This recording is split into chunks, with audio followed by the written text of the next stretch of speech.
Prime Minister Narendra Modi will inaugurate and lay the foundation of projects worth around 18,000 crore during his two-day tour of Assam. Now, the significant thing here is that Northeast India in the last 10 years of the Modi government has seen an unprecedented focus on infrastructure, development and conflict resolution.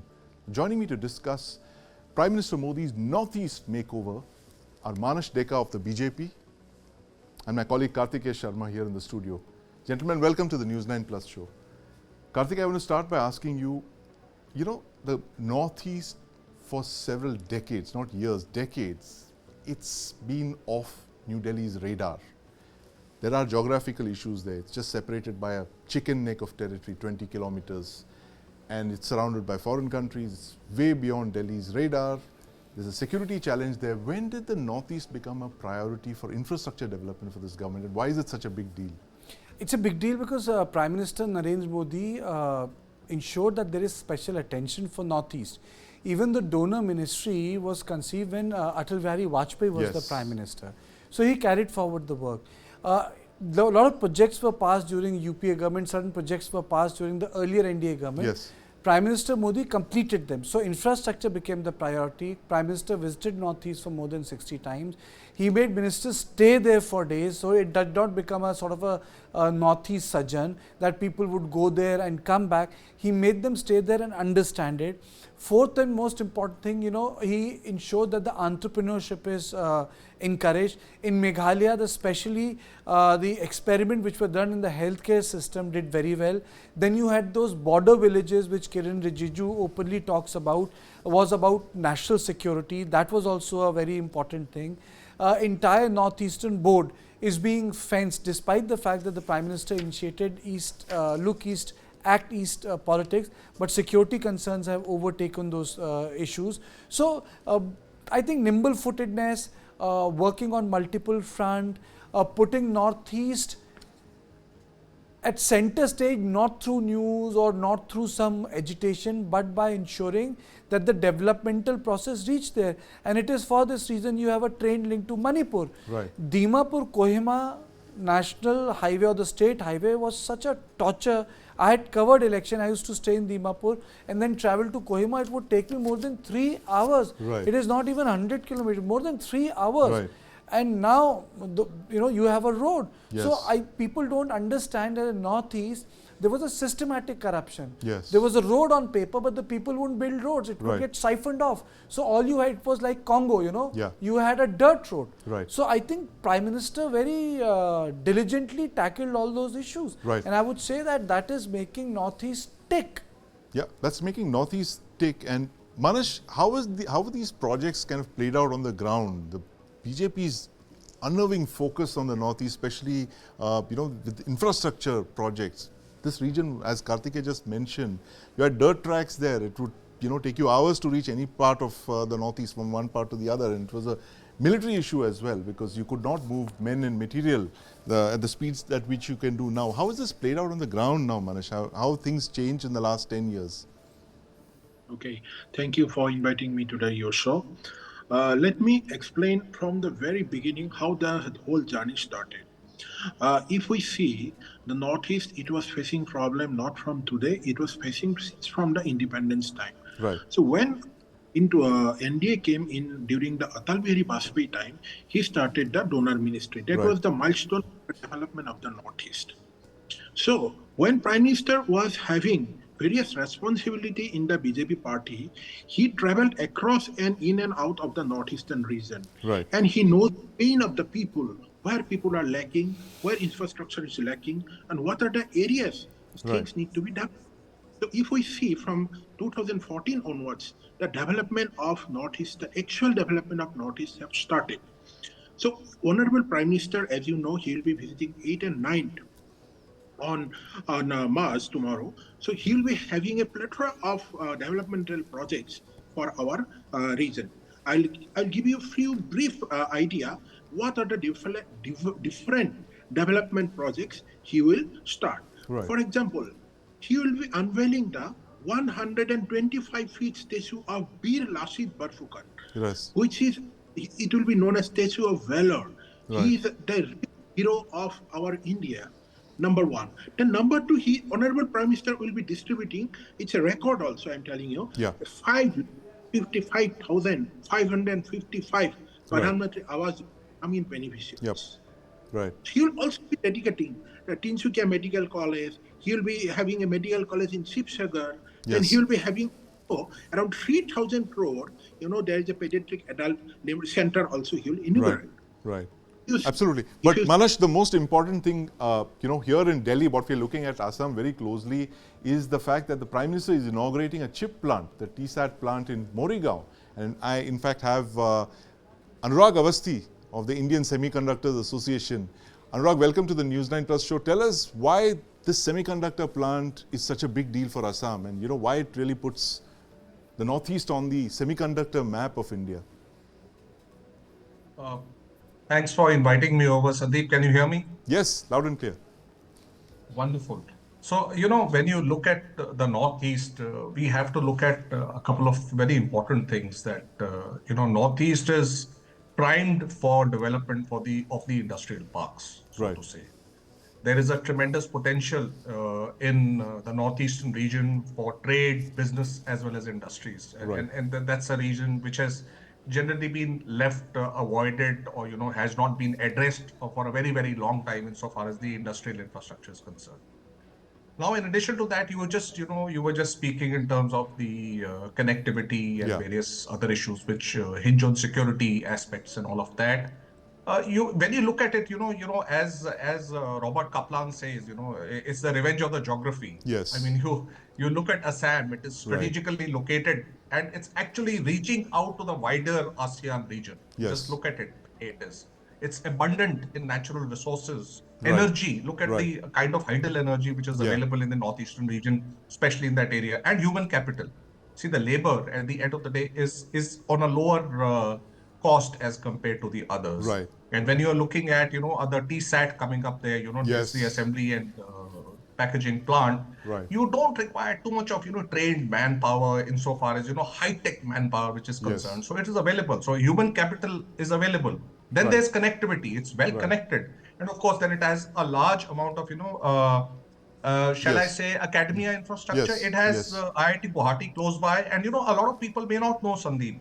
There are 53 engineering colleges in Assam. Yes, of course. Out of which, if my statistics are correct, somewhere around 21 or 22 are government owned. Yeah. And they're doing some cutting edge work. So Right. Assam makes a great business case. Right. And I think it is going to be the gateway to the Northeast insofar as high tech is concerned. Yeah, a very important development there, Kartikeya. We never saw Assam as a potential gateway to the electronics thing, as Anurag Awasthi was mentioning.